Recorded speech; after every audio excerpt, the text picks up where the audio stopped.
Good evening and thanks for joining us. They were going for gold, hoping to repeat what they achieved in Vancouver 4 years ago. But Canadian figure skaters Tessa and Scott had to settle for silver in Sochi today. And in a sport where the judging is already plagued by suspicion, there are questions about whether the fix was in before any skaters took to the ice. Eric Sorensen begins our team coverage in Sochi tonight. Eric? Donna, a glorious skate tonight from Canada's Tessa and Scott. It caps a thrilling back-to-back Olympics, gold in Vancouver and silver here in Sochi. Canadians praised the performance, but not the judging in this sport. Inside the ice cube tonight, they skated beautifully. Not to gold, but beautifully. Tessa and Scott were, on this night, outshone by Americans Merrill Davis and Charlie White. Canadians were enthralled with and Moyer, if also a little dubious about their scores. They were spectacular. I really thoroughly enjoyed them. Everyone seemed to have pretty clean skates. They should be proud, you know, whether the marks reflected that, not really. The skepticism began at the outset of the Games. A French magazine reported a deal between Russian and American officials to ensure gold for their skaters.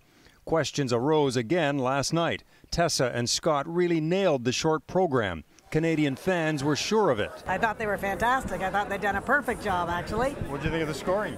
Thought the scoring was a little sketchy.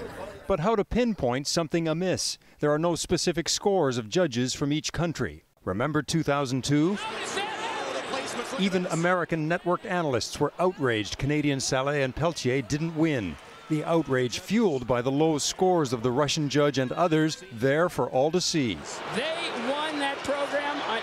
There's not a doubt anyone in the place except for maybe a few judges. It used to be great when you could see the flags of the judges, you know who's giving what. Former world champ Elvis Stoiko says the scoring has become more in-depth. That's good, but he would like to see judging more visually accountable.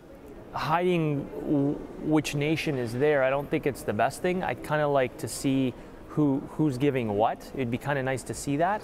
Other sports still show judges' marks by nation. Alex Bilodeau's gold medal in the moguls. The Canadian judge's big score right out there for scrutiny.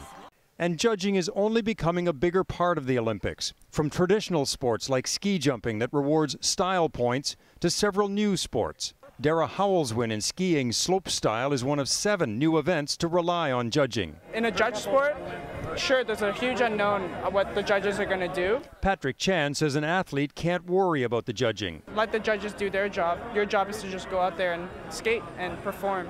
Some don't like subjective scoring, preferring the timed certainty of Dominique Maltai's flash across the finish line for silver in snowboard cross. But if you don't want to score artistry in the Olympics, you would lose artistry from the Games. Canada's chef de mission sums up the dilemma. I like timed events, but I love figure skating. I guess I'm conflicted. Elvis Stoiko says controversies do contribute to making figure skating the big event that it is at the Olympics.